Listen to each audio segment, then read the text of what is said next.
नमस्कार दोस्तों, निरंतर करंट अफेयर्स में आप लोगों का स्वागत है। आज 1 नवंबर 2025 के कुछ मोस्ट इम्पॉर्टेंट करंट अफेयर्स को हम लोग यहाँ पर डिस्कस करेंगे। और जो हमारा पहला करंट अफेयर्स है वो तेलंगाना राज्य से संबंधित है। यहाँ के मंत्रिमंडल का अभी हाल ही में विस्तार किया गया है और पूर्व भारतीय क्रिकेटर मोहम्मद अजरुद्दीन को मंत्रिमंडल में मंत्री पद की शपथ दिलाई गई है। तेलंगाना के राज्यपाल जिष्णु देव वर्मा ने हैदराबाद राजभवन में आयोजित समारोह में उन्हें पद और गोपनीयता की शपथ दिलाई।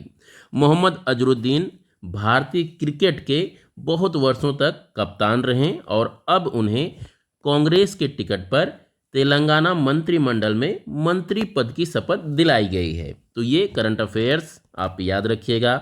अब यहीं पर तेलंगाना राज्य से संबंधित कुछ इम्पोर्टेंट फैक्ट्स एंड फिगर भी देख लेते हैं। तो जो सबसे इम्पोर्टेंट फैक्ट्स आपको याद रखना है वो ये कि तेलंगाना राज्य का गठन 2 जून 2014 को हुआ था। इसी दिन तेलंगाना को आंध्र प्रदेश से अलग करके एक नए राज्य के रूप में स्थापित किया गया था। 2014 से पहले तेलंगाना और आंध्र प्रदेश दोनों एक ही राज्य हुआ करते थे और इन्हें संयुक्त रूप से आंध्र प्रदेश के नाम से जाना जाता था। लेकिन 2014 में ये जो आप रेड वाला पोर्शन देख रहे हैं इसे अलग से तेलंगाना के रूप में स्थापित किया गया। यहाँ की राजधानी है हैदराबाद और यहाँ का जो सबसे बड़ा शहर है वो हैदराबाद ही है। तेलंगाना में अभी 33 जिले अवस्थित हैं और यहाँ की जो सबसे ऊंची चोटी है उसे डोली गुट्टा के नाम से जाना जाता है। डोली गुट्टा चोटी जो है ये छत्तीसगढ़ और तेलंगाना की सीमा पर अवस्थित है। ये फैक्ट भी आप लोग याद रखिएगा। यहीं से एक बहुत इंपॉर्टेंट फैक्ट ये भी आपको याद रखना है कि तेलंगाना राज्य के साथ कौन कौन से राज्यों की सीमाएं लगती हैं। तो इसमें जो उत्तर सीमा है इसका महाराष्ट्र से लगता है। उसके बाद ये आप पश्चिमी सीमा देख सकते हैं, कर्नाटक राज्य यहाँ पे अवस्थित है। दक्षिण में आंध्र प्रदेश अवस्थित है और यहाँ पर उत्तर पूरब की अगर बात करें तो छत्तीसगढ़ के साथ भी इसकी सीमा लगती है। तो ये 4 राज्य हैं जो तेलंगाना राज्य के साथ सीमा अपनी बनाते हैं। यहीं पर ध्यान रखिएगा कि उड़ीसा राज्य जो है इसकी सीमा तेलंगाना के साथ नहीं लगती है।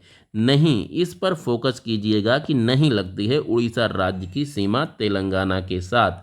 यहाँ मैं जूम कर देता हूँ तो आप देखेंगे कि ये जो पोर्शन है उड़ीसा का दक्षिणी पोर्शन ये यहीं पर आकर ख़त्म हो जाता है, उड़ीसा और आंध्र प्रदेश के बीच में ही, और तेलंगाना के साथ इसकी सीमा नहीं लगती है। ये विशेष रूप से आप लोग ध्यान रखिएगा। अब चलते हैं अपने अगले करंट अफेयर्स की तरफ। तो यहाँ पर हमें ध्यान रखना है कि फिडे शतरंज विश्व कप 2025 का आयोजन किया जा रहा है।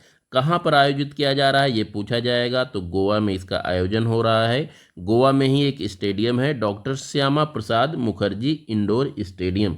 यहीं पर ही फिडे शतरंज विश्व कप प्रतियोगिता 2025 का आयोजन किया जा रहा है और यह आयोजन भारत में 23 साल बाद किया जा रहा है। अगले करंट अफेयर्स की तरफ चलें तो यहाँ पर हमें ध्यान रखना है कि दिल्ली के रोहिणी में अंतर्राष्ट्रीय आर्य महासम्मेलन या इसे ही अंतर्राष्ट्रीय आर्यन शिखर सम्मेलन के नाम से भी जाना जाता है, तो इसका आयोजन किया जा रहा है। यह कार्यक्रम महर्षि दयानंद सरस्वती की 200वीं जयंती और आर्य समाज की समाज सेवा के 150 वर्षों के उपलक्ष्य में आयोजित ज्ञान ज्योति महोत्सव का ही हिस्सा है। यहीं पर ध्यान रखिएगा कि अभी हाल ही में 30 अक्टूबर को महर्षि दयानंद सरस्वती की पुण्यतिथि मनाई गई है। इनका जन्म 12 फरवरी 1824 को हुआ था और जो देहावसान हुआ था वो 30 अक्टूबर 1883 में हुआ था। इनका बचपन का नाम मूलशंकर था। वेदों की ओर लौटो इनका प्रसिद्ध नारा है और इन्होंने 1875 में आर्य समाज की स्थापना किया था मुंबई के गिरगांव में। ये फैक्ट हमें याद रखने हैं। कुछ इंपॉर्टेंट फैक्ट हैं जो दयानंद सरस्वती से संबंधित हैं। करंट अफेयर्स की बात करें तो ये अंतर्राष्ट्रीय आर्यन शिखर सम्मेलन कहाँ आयोजित किया गया है ये याद रखिएगा। तो ये दिल्ली के रोहिणी में इसका आयोजन हुआ है। हमारा अगला करंट अफेयर्स आर्टिफिशियल इंटेलिजेंस से संबंधित है। अभी हाल ही में केंद्र सरकार ने घोषणा की है कि अब सभी विद्यालयों में कक्षा 3 से आर्टिफिशियल इंटेलिजेंस पर पाठ्यक्रम शुरू किया जाएगा। इसके लिए केंद्रीय माध्यमिक शिक्षा बोर्ड यानी CBSE central board of secondary education द्वारा प्रोफेसर कार्तिक रमन की अध्यक्षता में एक समिति का गठन किया गया है। प्रोफेसर कार्तिक रमन आईआईटी मद्रास के प्रोफेसर हैं।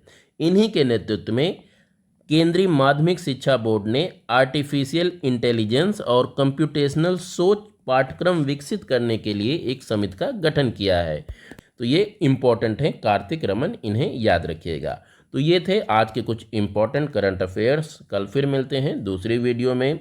वीडियो को प्लीज़ लाइक, शेयर और सब्सक्राइब करना ना भूलें। नमस्कार।